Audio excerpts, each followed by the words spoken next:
These are my confessions as a psychic medium, part 4. Everybody speaks in telepathy, even you do. You know, when you're with your best friend or your partner and you're really craving like a coffee or something, and then all of a sudden they walk in the room and they're like, hello, let's go get a coffee. The reason why that happened is because they're picking up on your brain waves or your telepathic messages. Try it more intentionally next time. I promise it'll happen again. Today we're looking at creepy and trippy TikToks that will keep you on edge.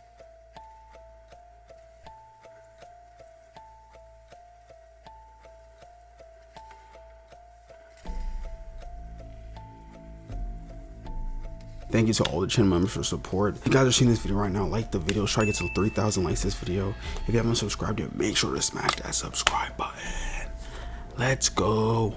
These are my confessions as a psychic medium, part 4. Everybody speaks in telepathy, even you do. You know, when you're with your best friend or your partner and you're really craving like a coffee or something, and then all of a sudden they walk in the room and they're like, hello, let's go get a coffee. The reason why that happened is because they're picking up on your brain waves or your telepathic messages. Try it more intentionally next time. I promise it'll happen again. So you never met your 2x great grandmother, but for some reason you have a deep connection with her. Haha, it's probably because you are her. Did you know that trees talk? They actually do talk. Just because they don't speak with a mouth using English doesn't mean that they don't communicate. When you're channeling a spirit, they're actually entering your body. They have to get energy somehow. This also happens when you pray. What do you think that divine light is? You pass the site of a tragic vehicle accident, and every single time your mind is flooded with what happened there. Did you know that the spirit of that person is actually hopping in your brain at that point? Try to make sense of what happened and try to connect with you. Also, another heartwarming fact, your dog was hit by a car. As soon as it happens, their soul will find their way home and back to you. And I want to let you know that 99% of those accidents,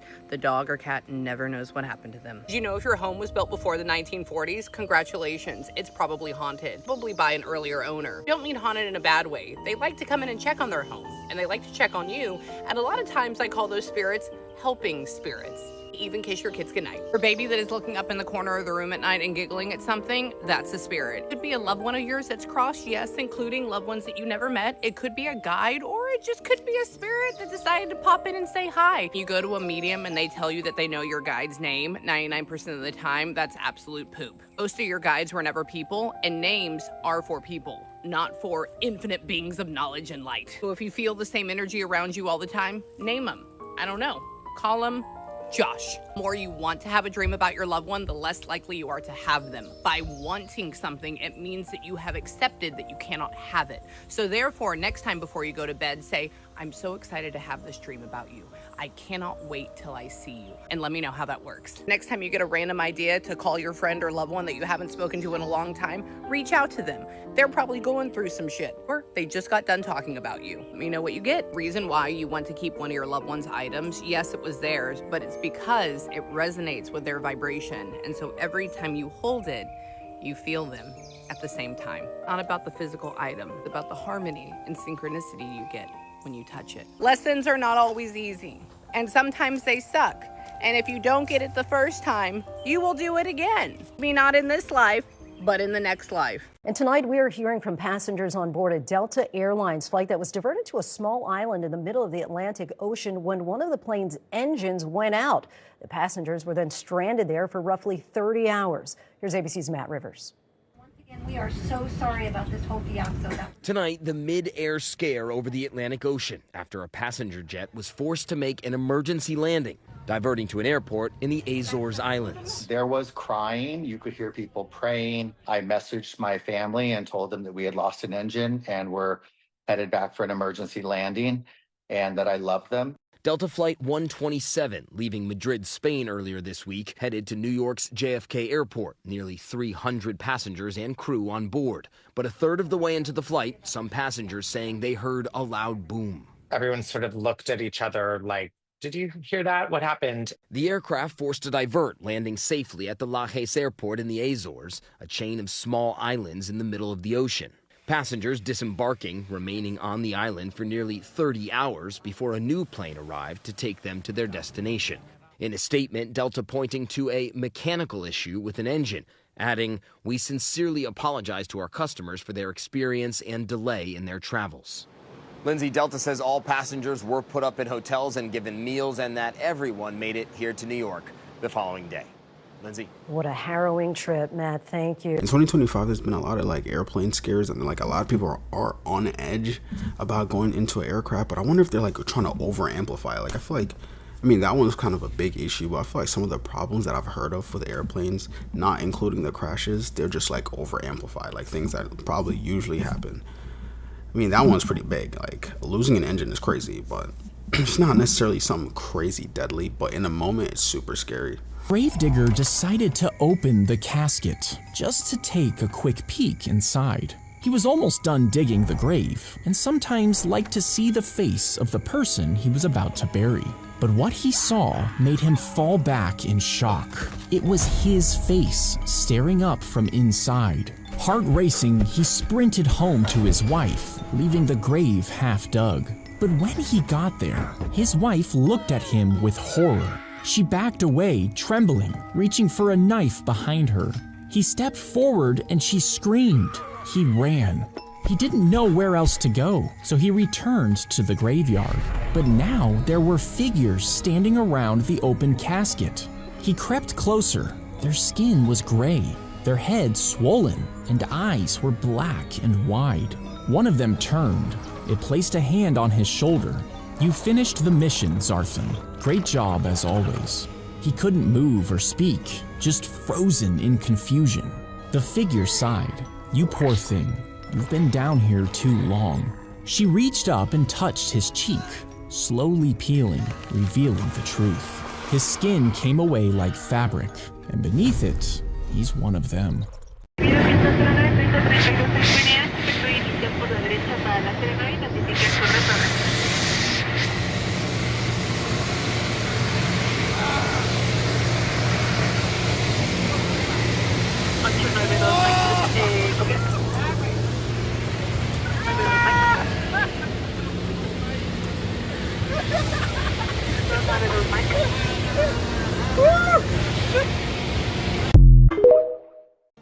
Why did you cut off? In those next few moments, the cockpit voice recorder captured a tense and confused exchange between the pilots. "Why did you cut off?" one asked, alarm in his voice. "I didn't," came the immediate reply. This short but chilling dialogue reveals a moment of sheer disbelief. Neither pilot appeared to understand what had just occurred. Neither had knowingly taken the action that caused both engines to shut down in midair, just seconds into the flight. The engines wind down. With no fuel flowing, the aircraft's engines began winding down rapidly. The engine speeds, monitored as N1 and N2, dropped sharply. The aircraft, now without thrust, was essentially gliding. But it wasn't designed to glide, especially not this soon after takeoff, and especially not at low altitude. Almost immediately, the aircraft's emergency backup system kicked in. The ram air turbine, a small wind-powered device used to generate emergency hydraulic and electrical power, deployed automatically. This helped maintain minimal control and instrumentation, but couldn't restart the engines or stop the descent. Here comes the desperate attempt to restart. Roughly 5 to 10 seconds after the engines had shut down, the pilots attempted to recover. They moved the fuel control switches back to run, trying to restore power. There was a flicker of hope. Engine 1 began showing early signs of recovery, but Engine 2 remained lifeless. The aircraft, however, was already in a steep descent. There was not enough altitude, not enough time. Despite frantic efforts to relight the engines and regain control... Yeah, that was them pretty much explaining what happened with the Air India flight, the one where apparently the guy jumped out and survived, one survivor, which is crazy because the plane literally exploded as soon as it landed, in my opinion. Well, operator 7731, what's the location of your emergency? It's someone broke into my car. I was parked at in a garage while I went to a restaurant, but they stole like my computers and everything, but it has a tracker on it. So it's following them because it's on Find My iPhone. They have my computers, and it's really, really important information in there. Like I work with someone who's like of a high status, and I really need the my computer and everything. 1 month before a heart attack, your body gives you signs. Please pay close attention to these signals. They could save your life. I'm a cardiologist, and I've seen up close what a heart attack can do. The saddest part is that in many cases, the body had already given signs. That's why I'm asking you to listen carefully and help share this with everyone you love. Sign number 1, pressure or tightness in the chest. This is the most classic early warning sign.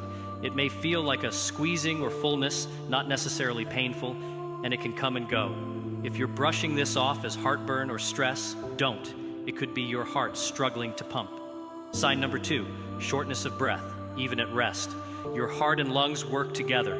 When your heart isn't circulating blood properly, your breathing gets harder, not just during exertion, but even sitting still. Sign number 3, pain in your left arm, jaw, or back. This isn't just any ache, it's specific, radiating discomfort. For many people, this is the only symptom they feel before a heart attack hits. Sign number 4, cold sweat, nausea, or lightheadedness. If you suddenly break out in a sweat, feel queasy, or faint without clear reason, your heart may be sending a distress signal. These symptoms are often brushed off, especially by women, but they can be just as serious as chest pain. And this is exactly why I recommend adding Shilajit to your daily routine. Shilajit naturally supports circulation and blood pressure, and it helps the body produce nitric oxide, the compound responsible for dilating blood vessels and improving oxygen delivery to the brain and heart. It also contains over 80 trace minerals that nourish your cardiovascular system and reduce oxidative stress, 2 major factors in heart attack prevention. The first time I ever got psychosis. So the first time I ever got psychosis when I was 19 years old. It all started when I was going to a The first time I ever got psychosis. So the first time I ever got psychosis when I was 19 years old. It all started when I was going to a Tiesto show on New Year's Eve. So before I went to this show, I decided to take a tab of acid. Little did I know this might be the worst decision I've ever made. So if you don't know, if you've never had a bad trip before, you should probably not trip again because you're probably going to have a bad experience like you did last time. I was feeling it a little on the car ride over to the concert, but at this point I wasn't at my peak yet. By the time I got into the concert venue, I knew that I was on my peak. I was bugging out the whole time and I thought everyone was plotting on me and everyone was against me. There was a lot of Asians at this rave and I thought that every Asian was mimicking me. I was ripping my jewel, they were ripping their jewel. I was touching my hair, they were touching their hair. But I was just bugging in my head the whole time. It was too much stress for me, so I left the concert. And because it was New Year's Eve, there was a bunch of fireworks going off. So because of the fireworks, they kind of sounded like gunshot, and honestly, I thought I got shot by a gun 20 times. My brain tricked myself that I got shot and I actually felt the pain, looked down at my body, saw the bullets, and saw the blood while I was living in reality. I remember going back into the show and going up to my friends and saying I got shot. I was yelling, "I got shot, guys, I got shot, you need to call 911. I then took off my shirt, saw that there was no bullet wounds, and then instantly felt better. So I was bugging out at the concert again and then immediately left the show. I hopped in an Uber home, and by the time I got home, I instantly felt better. Even though this was a scary experience, this was not the psychosis, this was just the start. I ended up flying to Orlando, Florida to go to Universal Studios. During the plane ride, I was with my family and I tried getting off the plane because I thought someone on the plane was trying to bomb the plane. The workers were confused, they were asking my dad what's wrong with him and he had no explanation. The whole time while I was at Universal Studios, I wasn't tripping, but I felt a little off. I think I just felt better at Universal Studios because it's just a happy place and a jolly old place to have a good time. The problem is when I got home. When I got home, the trip instantly came back and this was my first experience of psychosis. I took no substances and I just started tripping. And by tripping, I mean psychosis. I didn't eat food or sleep for 3 whole days. I remember walking to the kitchen and eating a grape for the first time and it felt so good. It felt like a juice bursting in my mouth. The grape was my first taste of food and water in 3 days. I was bugging out at this point and I thought that the TV was talking to me. I thought everyone was out to get me. I was peeking out my window, looking for cars driving by, looking at people driving by and just thinking, oh my god, I'm in the Truman Show. At this point, I couldn't handle it anymore, so I went to the roof of my house and tried jumping off. Thank God there were cops and thank God there were medical aides to pull me back and keep me sedated. When they pulled me back, they injected me with this morphine and I knocked out. I woke up in the hospital and then felt better. The trip was over. I never felt psychosis or anything related to psychosis at this point. At the time, I didn't realize it was psychosis, but thinking back on it now, that was my first ever experience of something like psychosis. Trump is considering changing the name of soccer in the US after FIFA gave him these crazy gifts. FIFA has been going all out trying to cozy up to Trump because they poured millions of dollars into hosting the next World Cup in North America, despite knowing that most Americans do not enjoy watching soccer. They've even given a slew of insane gifts to the Trump administration in an attempt to get his endorsement. It started out with them revealing the official 2025 World Cup trophy at the White House and leaving it on display in the Oval Office. Then they invited Trump to attend the final match, where he was given a first-place medal and stood on stage with the champions. Afterwards, Trump asked FIFA when they were going to pick up the trophy, only for them to surprisingly tell him that he could keep it and they'd make a replica to give to the actual winning team. This culminated in an interview where Trump said that he loves what the sport stands for before claiming that he has the power to change its name in the US from soccer to football. The whole world calls soccer football, so I don't know why in America specifically they wanted to be different so bad that they got to make their own name for it. And the name doesn't even really make sense. What do you guys think about Trump changing it back to football? Let me know in the comments. I may not survive the night, so I wanted to make sure that, everyone knows, because I had heard Australia could be like this, but I just never wanted to believe it. I never wanted to take it seriously, but I'm finding out firsthand just how serious it is. I might not make it through because it's meant to be -3 tonight, and all I have to keep me warm is a hope, a dream, this hoodie, and Gary. These are my confessions as a psychic medium. In the middle of the night sometimes when my husband's asleep and I have to get up to go to the bathroom, I do run as quick as possible to the bathroom because there is a spirit in the corner and they do want to talk to me. Not every spirit shows up to tell you they love you. Sometimes they want to tell you that you sucked in life. You have a dream or a premonition that you're going to expire. 50% of the time, it's because you are going to expire. 50% of the other time, it's because your life that you currently know right now is ending and there's going to be a big change on the way. Just have to wait and see. Not everything is love and light. There is a dark place. Where there is a light place, there is a dark place.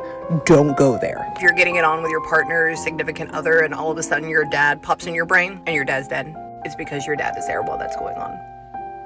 He can see you. Cats are still buttholes in the afterlife. Dogs are the purest souls imaginable. If your spouse passes, they will help you find a new spouse or a new significant other. It also depends what vibration they're in. If they're in the middle, they will get very jealous and sometimes grumpy when you get a new partner. If they're in a higher vibrational state, they will help you and guide you to find your new partner. Eventually, the other one will get up there. You know when you're eating your loved one's favorite food and then all of a sudden they pop in your brain? It's because they literally are in your body and they're tasting and feeling that food with you at the same time. That if you get a craving for your loved one's favorite food that's crossed over, it's because they're getting in your body and they want to taste that. The only way they can taste that food is through you. So if you want to taste your dad's favorite Chinese food, go and get it. He's going to be in your body eating it with you. Late at night, a man went to use the bathroom and noticed a message on the door. Don't look to the right. Unable to resist, he glanced right, only to see another message on the wall. Don't look down.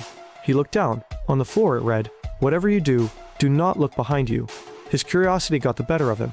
He turned around, but nothing was there. He muttered, weird, what a dumb prank. After finishing up and washing his hands, he looked up at the mirror, and suddenly froze. Something clicked. He staggered back in terror and ran out of the bathroom, horrified. So what do you think he saw in the mirror, and what terrifying truth had just dawned on him? Late at night, a man was on his phone until very late. Feeling drowsy, he placed it beside his pillow and fell asleep. In the middle of the night, he woke up thirsty. Groggily, he grabbed his phone to check the time, locked the screen, and rushed to the living room to gulp down water. Not long after, he returned to bed. Still wide awake, he decided to scroll on his phone again, but when he unlocked it, he saw this message. iPhone disabled. Too many failed password attempts. A chill ran down his spine, and he bolted out of the bedroom in terror.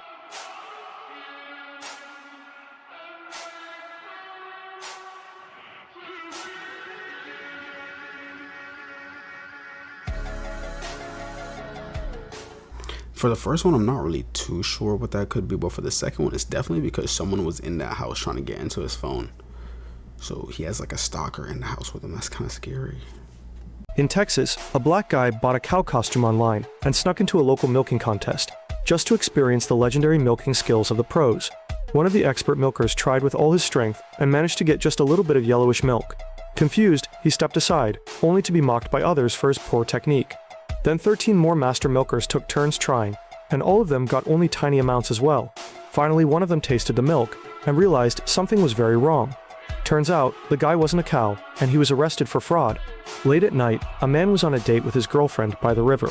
Out of nowhere, he said, out with the old, in with the new, and pushed her into the river, then quickly ran off. Fortunately, an elderly man nearby witnessed the whole thing.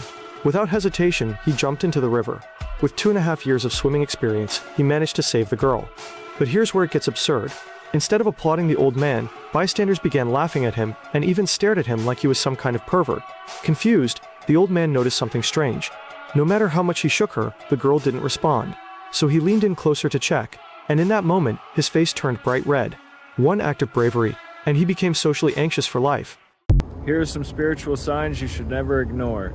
Number 1, if you're about to leave your house and you keep forgetting stuff or dropping things, pause. Sit down for a bit. Wait before you leave. This is your spirit trying to protect you. It's more than likely slowing you down so you don't leave at the wrong time. This could be protection from an accident or even keeping you on time for what the day holds. Number 2, if you're talking to someone and you suddenly feel a weird feeling or you forget what you're saying, stop sharing. This is a sign that you're talking to the wrong person. Change the subject so you can protect your energy. Number 3, if you have plants in your home and they suddenly die out of nowhere, that plant took negative energy that was meant for you. Think about the last person you had inside your home. They might not have had the best intentions for you. Same with protection jewelry. If it breaks, same concept. And last, never let anyone touch your hair.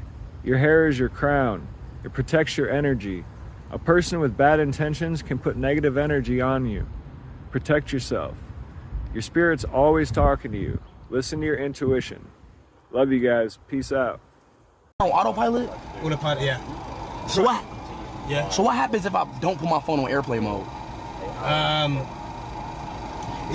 They say basically that due to the signal it can sort of like, interfere with the aircraft systems. So that's why you gotta have it. Chad, make sure to put your phone on airplane mode. Yeah, whilst you're in there. While drinking at a friend's house, the friend suddenly suggested they come up with a code phrase, just in case something dangerous ever happened. The man agreed and asked, what should the code be? The friend thought for a moment and said, let's go with tonight we hunt tigers. They both laughed it off. Later that night, after returning home drunk, the man had just laid down when he received a message from his friend. It was the code, mixed with strange scrambled symbols. Immediately sensing something was wrong, he rushed back to his friend's place. The door was half open, the lights inside were dim. Nervous, he picked up a baseball bat by the entrance, just in case. He pushed the door open and saw his friend collapsed on the floor. Panicked, he looked down and realized the bat in his hand was covered in blood. In that moment, police sirens wailed outside, and he broke down completely. Now tell me, why did he panic at that exact moment? Can you figure out what really happened? I mean, if I see my friend on the ground like that and had a bloody baseball bat, like, obviously I would freak out too. This is how Biggie Smalls died. Christopher Wallace, better known as Biggie or the Notorious Big, was one of the fathers of East Coast hip-hop in the 90s. His debut album, Ready to Die, blew up, and his flow, his storytelling, and raw honesty made him the king. But while his career skyrocketed, tension was building behind the scenes. The East Coast versus West Coast beef was boiling, and after Tupac's murder in '96, things felt even more dangerous. Still, Biggie kept pushing. In March 1997, he flew out to New York to promote his second album, Life After Death. Then came March 9th. Biggie left a party late at night, around 1 a.m. He got into his black Chevy Suburban and pulled up at a red light on Wilshire Boulevard. A black Chevy Impala slowly pulled up beside him, rolled the window down, and fired 4 shots. Biggie was hit twice and rushed to the hospital, but he was pronounced dead just 30 minutes later. He was only 24 years old. What makes this case even more brutal is that no one was ever arrested for his murder, and the police didn't even investigate it. They just called it gang violence and left it at that.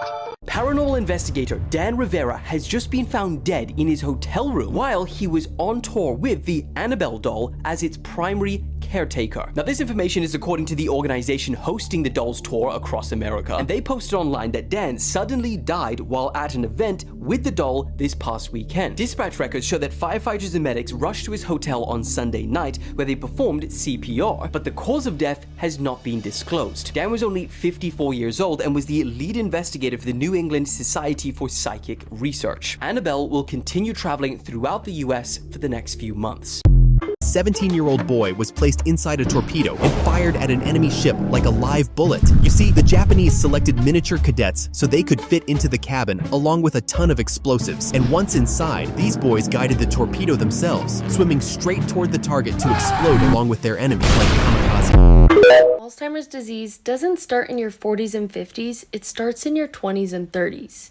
And here are the warning signs. You're going to want to save this video. I'm going to teach you what those warning signs are, and at the end of this video, I'll show you a test your doctor should be doing to see if you're on this path. Here are the warning signs. If you walk into a room and you forget why you're there, if you're starting to get blurred vision or eye floaters, if you're frequently running to the bathroom, this is because your body is trying to get rid of all the sugar. And because of the frequent urination, your body is frequently thirsty. If you have slow healing wounds, or if you have extreme fatigue, they are now calling Alzheimer's disease type 3 diabetes. And they found that insulin resistance is an important factor in the development of Alzheimer's disease. And 80% of people with insulin resistance don't even realize that they have it. So at your doctor's, you're going to get a fasting insulin test, and you want those numbers between 2 and 5. And if you have insulin resistance, go check out my pinned videos on how I reversed my insulin resistance.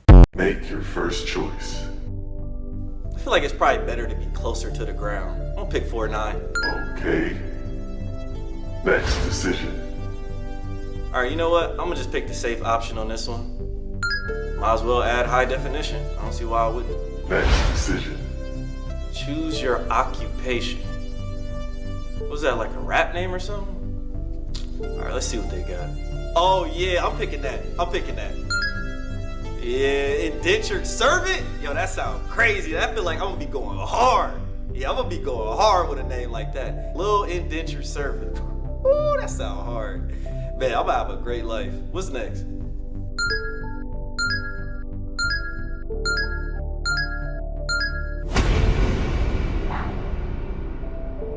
Alright, that was the last choice. Let's go, I'm ready.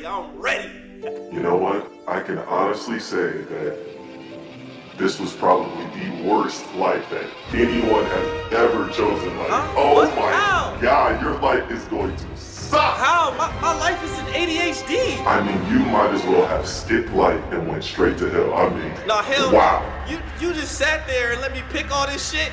Let me redo that. Give me some more fucking context this time. Well, that's the end of this. Erasing your memories of this and sending you there. No, you motherfucker! Why are honey badgers one of the most feared creatures in the entire animal kingdom, where even lions, snakes, and elephants don't even try bothering it? First off, honey badgers are extremely aggressive, where no matter what size you are, they will challenge you. Known to have an extremely strong bite force, targeting your most vulnerable areas, like your eyes, throat, or even your balls. But it doesn't stop there, as honey badgers are pretty much mini tanks, doing things like fighting deadly snakes, passing out from the venom, then waking up to finish the job, ignoring pain and injury, constantly fighting no matter what, or taking on multiple animals by itself. And even if you were to get a good bite off on a honey badger, they have extremely loose skin and will twist inside of their own body just to bite your face. So if you do somehow kill a honey badger, there's still no doubt it'll leave you mangled for life. Nothing beats a Jet2 holiday. And right now, you can save £50 per person. That's £200 off for a family of 4. We've got millions of free child place holidays available, with 22 kilograms of baggage included. I've never seen a boat chase in my life. Yo, those people that were still in the water while that was going on, they're brave. Because I'm thinking, like, what if this dude starts coming over to me? Like, I'm saying, I don't want to get hit by that. So this woman kills her whole family with mushrooms. How's that for an opening? Now, the woman's name is Erin, and Erin's about 48 during this time, living in Australia, and Erin has a problem. She and her ex-husband are fighting a lot. Now, her ex-husband is this guy, Simon, and I guess she and Simon are separated, but they never officially got divorced. I'm not sure what that's all about, but it sounds like they're in the middle of what is about to be a divorce. Anyway, at some point, Erin and Simon start fighting all the time over finances, over child support, and stuff like that. She's hitting him up like, you're a deadbeat, you're not doing enough for the kids. And of course, he's like, I've been helping these kids for years, fuck you. Plus, Erin feels like it's not just Simon who's being a jerk, it's also his whole side of the family, specifically his parents. She feels like they, especially, are always taking Simon's side instead of doing what's right for her and the kids. And so at this point, Erin has had enough. and she decides it's time to get rid of Simon for good. Not only that, but she also wants to take out his whole family.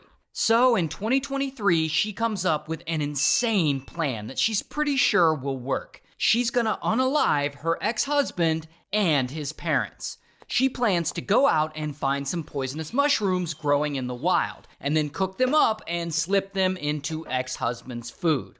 And so she starts looking online at this plant database website to see if anyone has spotted any poisonous mushrooms in her area. I guess people post sightings on this site to warn mushroom foragers to stay away so that they don't accidentally pick them and get poisoned. So she goes on this website and she basically hits the jackpot. Like, she learns that there are 2 nearby towns where people have spotted death cap mushrooms. Death cap mushrooms are like super poisonous mushrooms. Most of the fatal mushroom poisonings in the world are from death caps. So Erin goes out to these spots the website told her about, and she collects as many of these death caps as she can. She also goes out and buys a dehydrator, which she needs to dehydrate the mushrooms. Once she gets home, she dehydrates them and she crushes them into powder, and she gets ready to hide them in the beef Wellington she's making.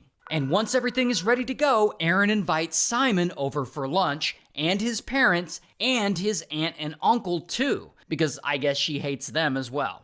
And when they ask why she's inviting them over for lunch, she's like, I got a medical issue and I want to discuss whether or not to tell the kids about it. And of course, everyone's thinking, oh, a medical issue? She probably has cancer or something. So of course they're going to be there. And so on that morning, on the day of the lunch, Erin makes all the food and she puts the poison mushroom powder into the mushroom paste that's on the beef Wellington and into the mushroom gravy that she makes. But Erin is careful to make a separate set of mushrooms for her food that, don't have poison in them. And when it's finally lunchtime, Simon's parents and his aunt and uncle show up to Erin's house. But Simon actually doesn't. I guess the day before he cancels because, Erin's been an asshole to him lately.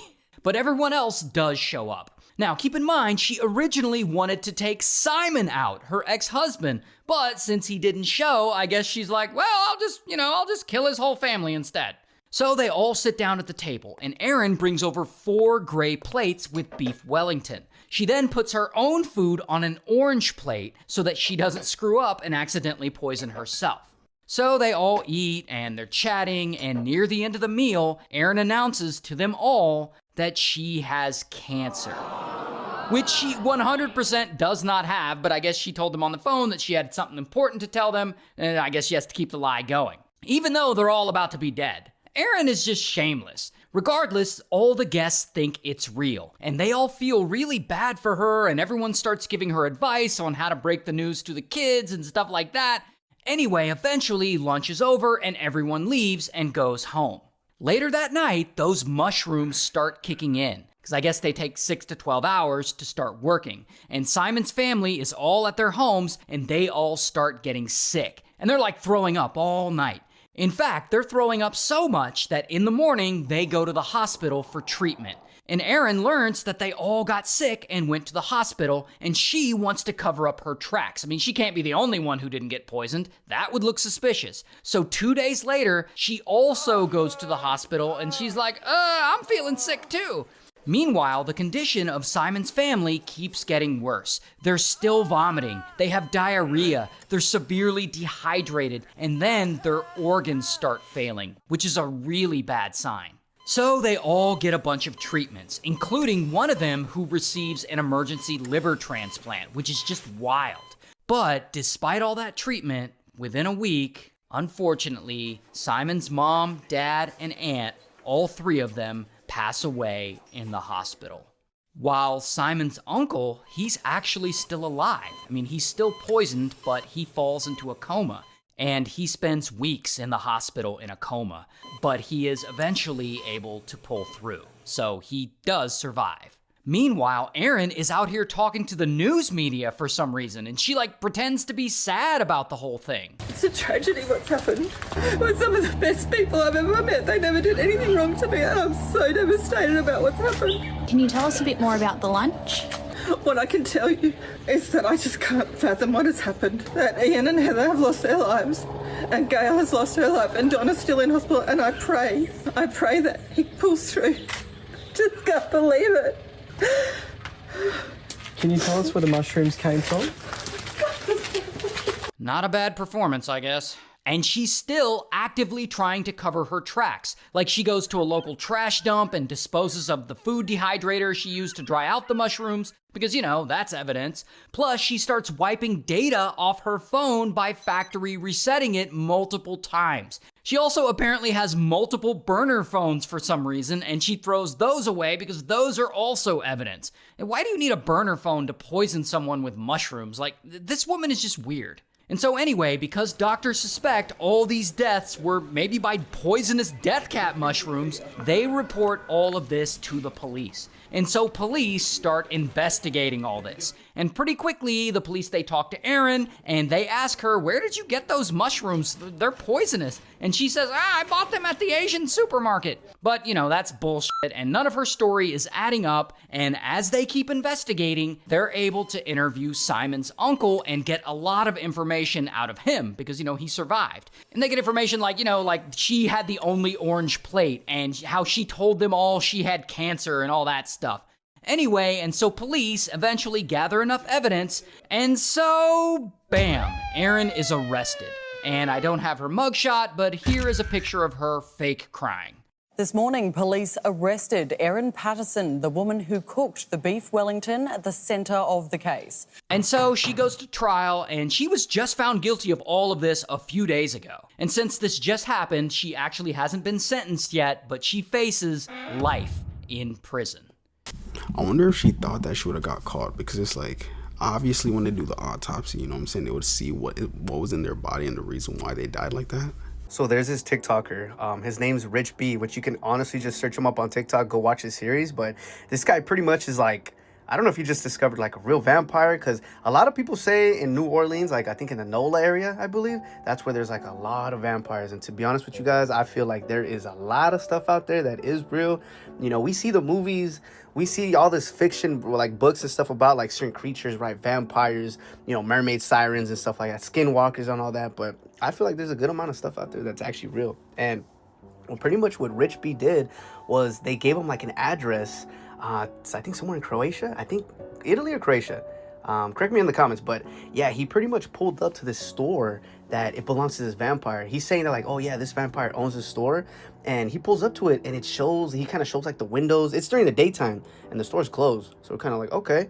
And he kind of like points the camera through the windows and you see all these like relics, right? These like, everything inside there looks like it would belong to a vampire, or it definitely looked like it'd be like a vampire store, hands down, right? So this guy kind of just shows the store. He kind of explains it a little bit, like the kind of the backstory about it, how he had like some buddy gave him this address, so he wanted to go check it out, right? And then apparently he kind of found out where the actual vampire lives, right? And this guy pulled up to the actual place, the door, the wooden door, and he showed it, and it almost looked like if it's kind of like gated on the inside. It's not more to like keep people out, it's more like to keep whatever's inside going outside, if that makes sense, right? It's pretty much just to keep whatever's living in there inside. And this guy, pretty much what he does, he's like, all right guys, I'm gonna knock, and then he pretty much fast forwards, kind of cuts the clip, and then he resumes it, and you can see in his face, either he's a really good fucking actor, or this guy literally saw something, saw something that's like, you know, like shocking, like something that out of this world, because his eyes were watery. You can tell he was like kind of like in a panic mode. He was a little bit worried, like you can just tell, right? And I've been watching this guy's videos for some time now, and I'm kind of like, damn, I don't think he was really acting. And eventually I guess he got like a note or something pretty much saying that like, hey, you know, you better back off or something bad's gonna happen, right? And apparently this person, they knew everything about him, right? As in like, I think like the room they were staying in, a whole bunch of stuff. And pretty much what the vibes we got from it was kind of more like, just leave me alone, mind your own business, you know, if not, there's gonna be some consequences, right? And it just makes me think like, wow, that's crazy. Like what? Okay, at the end of the day, maybe it could just be all kind of fake, right? But nah, I don't know, man. You guys gotta go check it out, man. Rich B, search up Rich B on TikTok and go watch his series, a vampire series, and let me know what you guys think. But I think like, damn, you know what, maybe he did come across some stuff that he wasn't supposed to, and the fact that he blasted it out there on social media is a little bit like, you know. But pretty much what I got is that, man, these vampires, man, these people, we just gotta leave them alone, you know. Let them be. Who knows? I mean, if they are real, that's That's crazy, right? I got another story too, because I got a buddy that actually lives in the Caribbean, and he would tell me all the time, like, bro, middle of the night, you'd go out to the ocean, you hear stuff. And it's not no fish, it's nothing. It's you hear sirens, you hear mermaids, right? Like, crazy. I personally didn't see the video he's talking about, but I'm gonna try to put it in like right now and see. So this is the alleyway that Senora M told me to go. I guess this is an alleyway, I don't know what you'd call this. And this is in Florence. And he gave me not an exact address, but it was the third door. He said the second wooden door. And so that would be this one. There's a camera there. So here we go. Yeah, I'm kind of done with this storyline moving forward, so it has been fun, but we're done. Companies that make really low-calorie food alternatives will be like, here's a full pint of ice cream. The whole thing is 140 calories. And I'll be like, huh? And I'll taste it, and it's so good. And I'll look at the nutrition facts, like 38 grams of fat, 120 grams of carbs, 4 grams of protein. And I'll do the quick math in my head. I'm like, that's 700, 800 calories. And so I'll look it up, and the company will say somewhere like, oh, our main ingredient is the plaque psoriasis GT4 dextrose, and that ingredient like can't be absorbed by the human body, and that's what gives it its texture and flavor and sugar, and it's 0 calories. And I'm like, what? Like, who approved this? Literally, that's like the Halo Top ice cream. I don't know if you guys have ever had Halo Top. It tastes really good, but it's only like 300 calories per pint, which is crazy. Thank you all for watching this here video.